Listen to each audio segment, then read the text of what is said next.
అందరికీ నమస్కారం. Welcome to it's you TV. ఇప్పుడు మనతో పాటు ఉన్నారు శ్రీ శ్రీ శ్రీ ఆనంద శివకామేశ్వరి ఆశ్రమ వ్యవస్థాపకులు శివకామేశ్వరి ఆనందమయ అమ్మగారు. అమ్మతో మాట్లాడి మనకున్న సందేహాలన్నింటినీ కూడా నివృత్తి చేసుకునే ప్రయత్నం చేద్దాం. నమస్కారం అమ్మ. శ్రీమాత్రే నమః.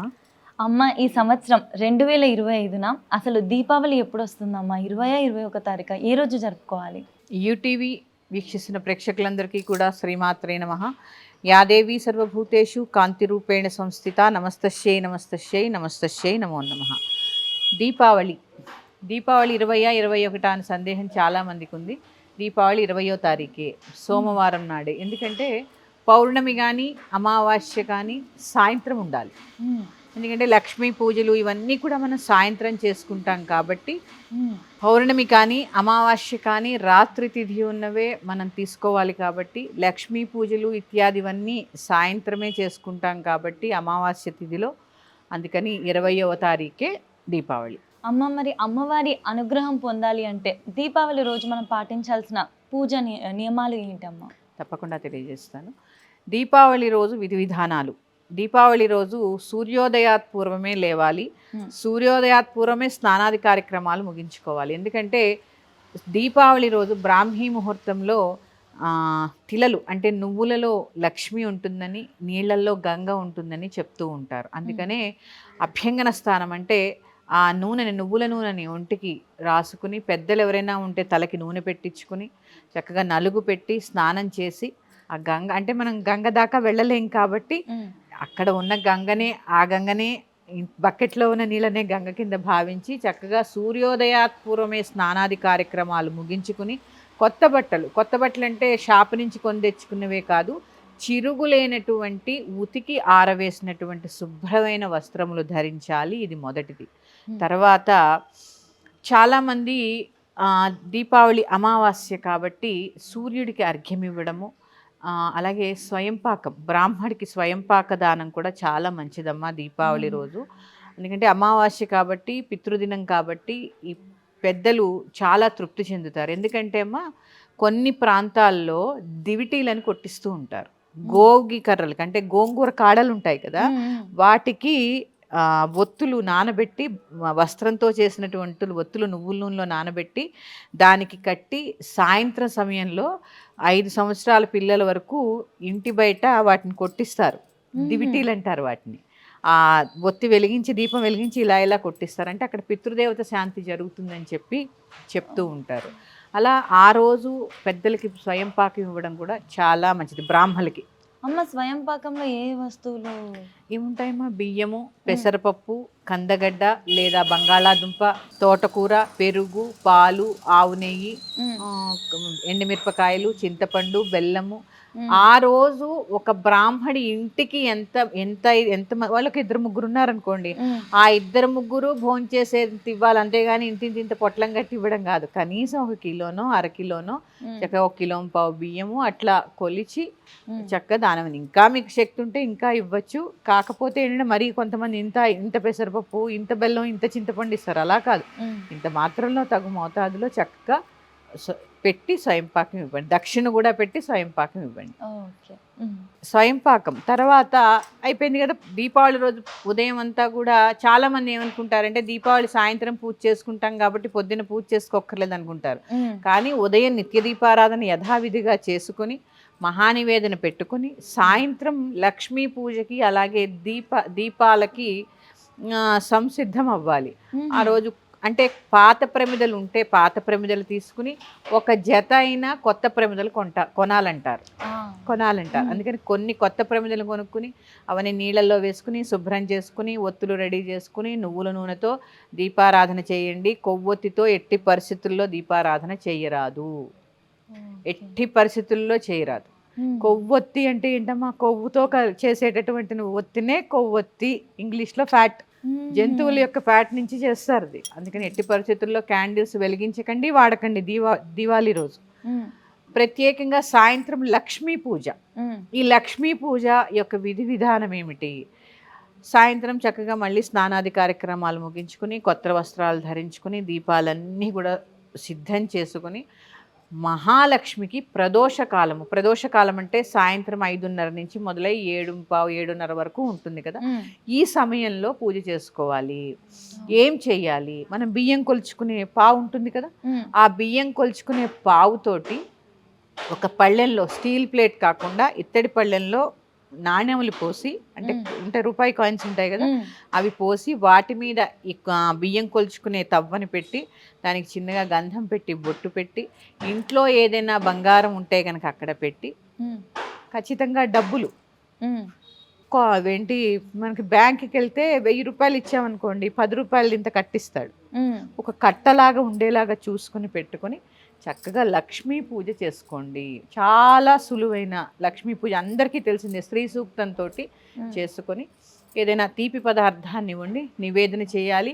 అలాగే దీపాలకి కూడా, ఎందుకంటే దీపం లక్ష్మీ స్వరూపం కాబట్టి, దీపంలోనే అమ్మ కొలువై ఉంటుంది కాబట్టి ఆ దీపాలు వెలిగించి దీపాలకు కూడా ఒక ఏదైనా స్వీట్ నైవేద్యం పెట్టి ముందు తులసమ్మ దగ్గర పెట్టి, తర్వాత దొడ్డి గుమ్మంలో, అంటే అటు ఇటు ఒకటి పెట్టి వీధిలో పెట్టిన తర్వాత ఇల్లంతా అలంకరించుకోవాలి. ఇది నియమం. అలాగే వెలిగించిన దీపాల్లో కొద్దిగా పచ్చకర్పూరం కానీ లెవెండర్ సెంట్ దొరుకుతుంది, ఒక డ్రాప్. అంటే చక్కగా, ఎందుకంటే మహాలక్ష్మికి సువాసనాభరితమైనటువంటి నూనె అంటే చాలా ఇష్టం. మల్లె పువ్వులు, ఇట్లా సువాసన, జవ్వాది, ఇట్లాంటివన్నీ. దాని బదులు లెవెండర్ సెంట్ దొరుకుతుంది కాబట్టి ఒక్కొక్క డ్రాప్ అందులో, అంత పోసేయక్కర్లేదు. చిన్న బాటిల్ తెచ్చుకుని అన్నీ వాడుకోవచ్చు. అట్లా వేసి, అంటే సువాసనాభరితంగా ఉంటుంది, లక్ష్మీప్రదంగా ఉంటుంది ఇల్లంతా కూడా. ఆ రోజు ఖచ్చితంగా భార్యాభర్తలు కొట్లాడుకోకుండా పండగని పండగలాగే సెలబ్రేట్ చేసుకోండి. సింపుల్గా చేసుకోండి, ఆనందంగా చేసుకోండి. అంటే ఈ రోజుల్లో పండగ అంటే చాలా మంది డబ్బులు ఖర్చు పెట్టడం ఒక్కటే ఆలోచిస్తున్నారు. పండగ అంటే డబ్బులు ఖర్చు పెట్టడం కాదు. పండగ అంటే కుటుంబం అంతా కలిసి ఆనందంగా జరుపుకోవడాన్ని పండగ అంటారు. పండగ అని ఎందుకంటారు? మనం ఎప్పుడైనా ఖర్చు పెట్టచ్చు కదా డబ్బులు, పండగనే ఎందుకంటారు? పండగ అంటే సరదా ఉంటుంది, ఏదో కొత్త బట్టలు కొనుక్కోవడము, వేసుకోవడము. ముఖ్యంగా క్రాకర్స్ కాల్చకండి. నేను అదే అడుగుదాము అనుకున్నా. కాల్చకండి అమ్మా, ఎందుకంటే ఒకప్పుడు ఇంత పొల్యూషను లేదు. పర్యావరణాన్ని రక్షించేవాల్సిన అవసరం మన మీద ఉంది, ప్రతి ఒక్కరి బాధ్యత. దీపావళి అంటే అర్థం ఏంటమ్మా? దీపావళి అంటే దీపముల యొక్క వరస. వరుసగా దీపాలు పెట్టుకోండి ఇల్లంతా చక్కగా. ఎప్పుడైనా కూడా అమ్మ, దీపాలు కూడా సాలంకృతమైనటువంటి దీపాలు. సాలంకృతము అంటే అలంకరించినటువంటి దీపాలు. అంటే ప్రతి ప్రమిదకి కూడా గంధం రాసి బొట్టు పెట్టాలి, బొట్టు పెట్టాలి. అలాగే ఒక ప్రమిద పెట్టకూడదమ్మా, కింద మామూలు ఖాళీ ప్రమిద పెట్టి దాని మీద నూనె పోసి వెలిగించినటువంటి ప్రమిదని పెట్టాలి. ఈ నూనె పోసి వెలిగించినటువంటి ప్రమిదని డైరెక్ట్గా భూమి మీద పెట్టకుండా, ఎందుకంటే భూదేవికి వేడి తగలకూడదు అంటారు కాబట్టి, ప్రమిదలో ప్రమిద పెట్టి చక్కగా దానికి గంధం పెట్టి బొట్టు పెట్టి చక్కగా దీపారాధన చేసిన తర్వాత అక్షతలు వేసి నమస్కారం చేసుకోండి. ఇల్లంతా కూడా సాంబ్రాణి వేయండి. ఇవన్నీ లక్ష్మీప్రదం. ఏదైనా నెగిటివ్ ఎనర్జీ ఉన్నా కూడా వెళ్ళిపోతుంది. అలాగే ఎట్టి పరిస్థితుల్లోనూ సూర్యోదయాత్ పూర్వమే లేవడము, అభ్యంగన స్నానం చేయడం అనేది దీపావళికి చాలా ముఖ్యం.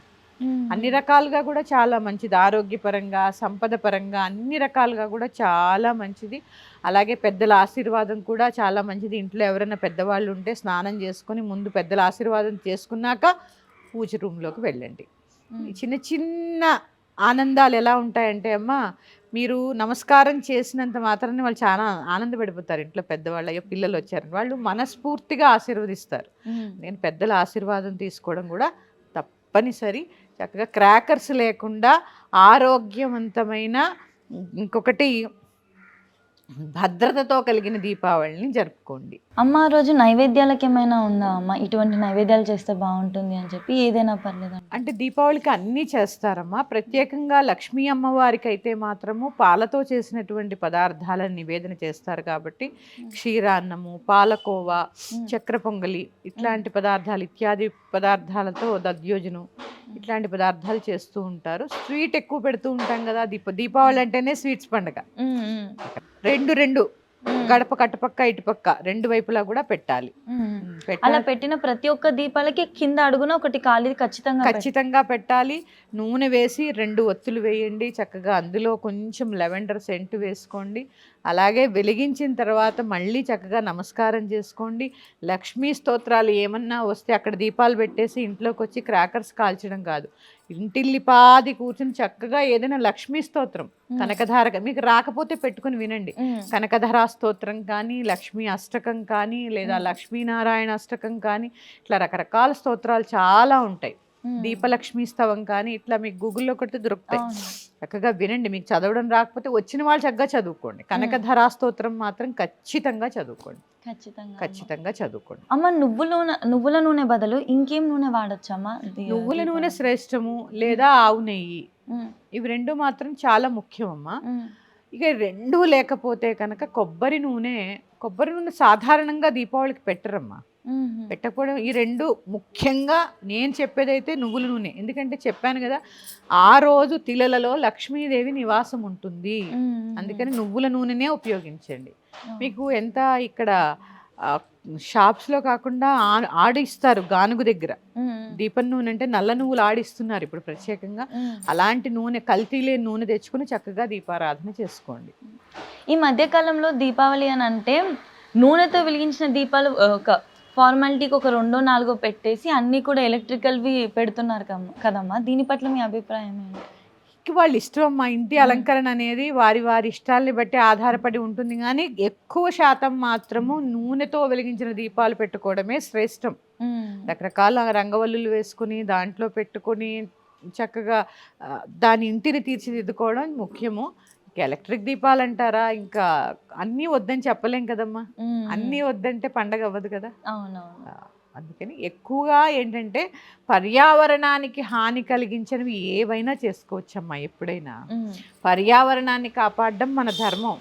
దాంట్లో ముఖ్యంగా శబ్ద కాలుష్యాన్ని కలిగించకపోవడం చాలా అవసరం. అందుకని క్రాకర్స్ మాత్రం ఎట్టి పరిస్థితుల్లో మీకు అవేర్నెస్ రావాలి. దీపావళి అంటే దీపాల పండగ, క్రాకర్స్ పండగ కాదు. ఇది గ్రహించండి. కొందరికి ఇష్టం ఉంటుంది, చాలా మంది పిల్లలు ఎగ్జైట్ అవుతూ ఉంటారు దీపావళి క్రాకర్స్ కాల్చుకోవాలని. వాళ్ళ ఎగ్జైట్మెంట్ ఎందుకు, మీరు అలవాటు చేశారు కాబట్టి. అదే మీరు దీపాలు పెట్టడం అలవాటు చేయండి, ఒక స్తోత్రం చదవడం అలవాటు చేసుకోండి, సరదాగా సాయంత్రం ఇంటిల్లిపాతి కూర్చుని ఒక ఏదైనా పలహారం చేయండి, ఒక పాట వినండి, స్తోత్రం వినండి.